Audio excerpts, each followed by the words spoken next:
Opposition का कहना यह है कि ये अगर आपको रिजर्वेशन देना है 33% तो ये दे दीजिए, इसमें क्या दिक्कत है? जितनी सीट अभी है पार्लियामेंट में उसमें दे दीजिए, इसको रोक। इसमें सीट बढ़ाने और डिलिमिटेशन की बात कहां से आ गई?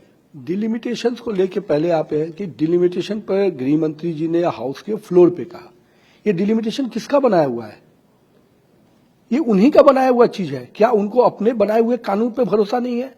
क्या उस कानून के जब उन्होंने अपने समय में किया डिलिमिटेशन, क्या वो कानून के उन मापदंडों में कोई लूप होल था क्या? अगर लूप होल था तो आपने उस समय क्यों नहीं चेक किया?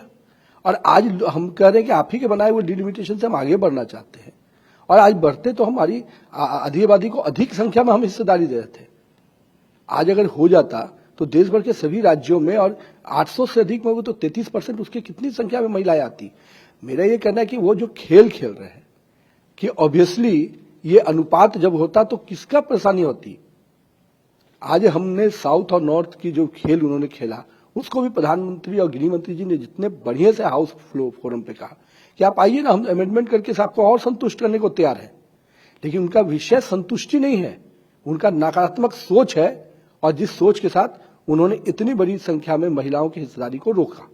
उनका कहना यह है कि ऑपोजिशन और राहुल गांधी बार बार ये कह रहे हैं कि ये डिलिमिटेशन जो है ये आप इलेक्शन कमीशन और एक रिटायर्ड सुप्रीम कोर्ट जज की कमेटी से जो आप लोग करेंगे, और ये जेरिमेंडरिंग जो है ये कहीं ना कहीं वो शक की निगाह से देखते हैं कि कुछ सरकार ऐसा करेगी, इस तरीके से कंस्टिट्यूएंसीज को बांट लेगी। मेरा ये कहना है कि ये डिलिमिटेशन कानून किसने बनाया? हमने तो नहीं बनाया, आप ही के समय बना।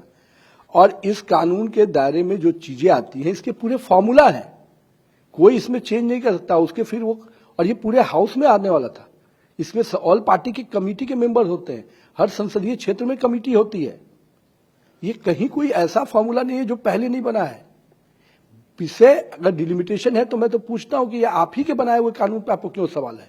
तो अब आगे क्या होगा? आगे हम लोग बढ़ेंगे, निश्चित रूप से समय आने दीजिए। एक बार सेंसस होगा तो फिर आगे भी हम लोग बढ़ेंगे। तो इसके बाद सेंसस होगा, उसके बाद जो है डिलिमिटेशन होगा, ये प्रतिक्रिया रहेगी। ऑब्वियसली जो प्रक्रिया के साथ अब जाना पड़ेगा। हम लोग सोचे थे कि ये समय रहते होगा तो हम समय डिलिमिटेशन भी करेंगे, सबको एक प्रॉपर प्रोपोर्शनेट में जो हक मिलना चाहिए वो भी देंगे, और कहीं ना कहीं महिलाओं का जो अधिकार है वो समय पे मिल जाएगा। तो अगर अब ये प्रतिक्रिया अगर आगे बढ़ेगी तो जो 50% ज्यादा सीट देने की बात थी ऐसे राज्यों को जहां पर आबादी कम बढ़ी है, तो उनको ये नहीं मिल पाएगा? नहीं, अभी ऐसा कुछ हम नहीं कर सकते। अब तो सेंसस होने के बाद जो उसके पॉपुलेशन के साइज आते हैं, और उसके बाद उस अनुपात पर निश्चित। लेकिन ये परिस्थिति किसने पैदा किया? ये परिस्थिति जिस बात की आप चर्चा करी, किसने पैदा किया? আপুনি বিচৰা বাতৰি পাব কেৱল নিউজ 18 এপত। নিউজ 18 এপ ডাউনলোড কৰিবলৈ স্ক্যান কৰক এই QR কোড। গুগল প্লে ষ্টৰতো পাব এই নিউজ 18 এপ।